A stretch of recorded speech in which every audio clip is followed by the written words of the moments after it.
Assalamualaikum warahmatullahi wabarakatuh. Salam guru penggerak, tergerak, bergerak, menggerakkan. Saya Burhan, CGP Angkatan 9 dari SMK Negeri 1 Cidaun, Kabupaten Cianjur. Pada kesempatan kali ini, saya akan menyampaikan koneksi antar materi berupa kesimpulan dan refleksi dari hasil pembelajaran modul 1. Kesimpulan dari hasil pembelajaran saya tentang filosofi pendidikan Ki Hajar Dewantara adalah yang pertama, bahwa dasar pendidikan menurut Ki Hajar Dewantara adalah menuntun dalam arti mengembangkan kodrat yang ada pada siswa. Pendidikan menurut Ki Hajar Dewantara bukanlah berdasarkan prinsip tabula rasa yang memandang siswa sebagai kertas kosong yang sepenuhnya bisa diisi sesuai keinginan pendidik. Sejatinya, anak sudah lahir dengan kekuatan kodratnya masing-masing. Guru hanya menjadi fasilitator untuk mengembangkan kodrat alam sesuai dengan kodrat zaman, kemudian mengembangkan dan memperbaiki laku siswa supaya berkembang menjadi manusia seutuhnya. Yang kedua, konsep pendidikan menurut Ki Hajar Dewantara adalah pendidikan yang holistik, di mana murid atau peserta didik dibentuk menjadi insan yang berkembang secara utuh, meliputi olah rasio, olah rasa, olah jiwa, dan raga, sehingga terbentuk budi pekerti atau karakter yang baik dan keselarasan hidup. Berikutnya, filosofi pendidikan menurut Ki Hajar Dewantara adalah bahwa proses pendidikan harus terpusat dan menghamba pada murid dan dilaksanakan dalam suasana penuh keterbukaan, kebebasan, serta menyenangkan. Adapun yang dimaksud menghamba di sini adalah bahwa mendidik itu harus dengan tulus, ikhlas, murni, dan penuh dengan kasih sayang, selayaknya seorang orang tua yang mendidik dan membesarkan anak kandungnya. Selanjutnya, dari hasil pembelajaran modul 1.1 tersebut, ada beberapa refleksi yang dapat saya peroleh sebagai hasil dari kajian saya terkait dengan filosofi pendidikan Ki Hajar Dewantara. Refleksi ini saya awali dengan menjelaskan tentang pemahaman saya tentang pendidikan yang saya pahami sebelum saya mempelajari modul 1.1. Jadi, apa yang saya percaya tentang murid dan pembelajaran di kelas sebelum saya mempelajari modul 1.1 adalah bahwa mendidik itu hanya sebatas kewajiban profesionalisme saja, semacam tuntutan profesi. Hal ini berdampak kepada pembelajaran yang bersifat menuntut murid agar murid mengikuti apa yang dikehendaki oleh guru. Pembelajaran hanya berdasarkan pada target-target yang tercantum di kurikulum.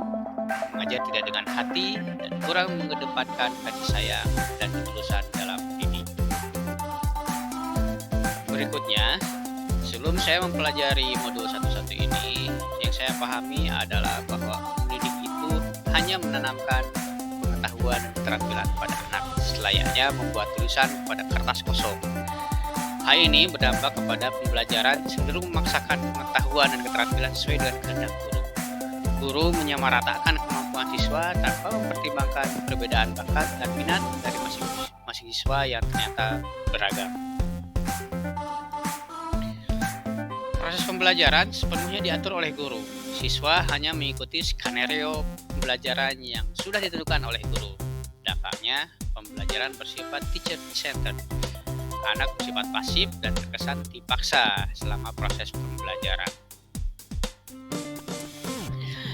Berikutnya, setelah mempelajari materi pada modul 1.1, ada beberapa perubahan dari pemikiran dan perilaku saya tentang proses pendidikan. Adapun perubahan-perubahan tersebut meliputi, pertama, bahwa saya menyadari sepenuhnya bahwa masing-masing siswa itu sebetulnya sudah memiliki bakat, minat, dan kemampuan dasar yang beragam. Pembelajaran senantiasa disesuaikan dengan kondisi awal siswa yang beragam dengan menerapkan prinsip pembelajaran berdiferensiasi. Berikutnya, saya juga memahami sepenuhnya bahwa pembelajaran sejatinya harus berpusat pada murid dan dirancang sedemikian rupa sehingga siswa dapat belajar dengan aktif, terbuka, dan menyenangkan.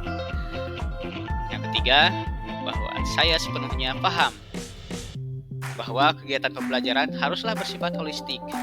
Pencapaian tujuan pembelajaran tidak hanya diukur dari nilai secara kognitif saja, tapi juga mempertimbangkan karakter, sikap, dan keterampilan siswa.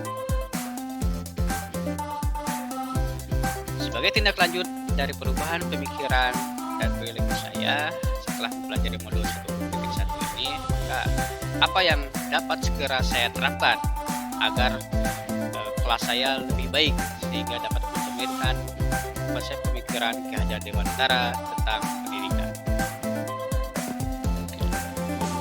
Langkah pertama yang akan saya lakukan adalah melakukan asesmen diagnostik untuk mengetahui minat, bakat, dan kemampuan dasar dari siswa yang saya ajar sebelum tentunya kegiatan pembelajaran dilaksanakan. Hasil asesmen ini akan dijadikan sebagai dasar, sebagai patokan perancangan pembelajaran yang akan saya jalankan. Selanjutnya, saya akan mengaplikasikan konsep menghamba pada murid dalam kegiatan pembelajaran, mulai dari perencanaan, pelaksanaan, evaluasi, hingga tindak lanjut dari hasil pembelajaran.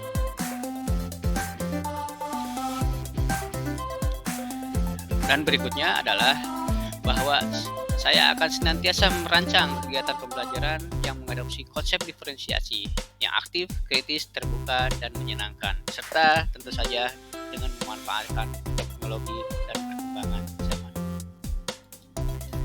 Selanjutnya, yang akan saya terapkan sebagai wujud dari hasil pembelajaran modul 1.1 ini adalah dengan merancang asesmen yang mengukur tidak hanya pencapaian tujuan pembelajaran kognitif saja, tetapi juga mengukur pencapaian tujuan secara afektif, motorik, dan karakter siswa. Demikian yang dapat saya sampaikan terkait dengan hasil kesimpulan dan refleksi hasil pembelajaran dari modul 1.1. Semoga bermanfaat. Terima kasih. Wassalamualaikum warahmatullahi wabarakatuh.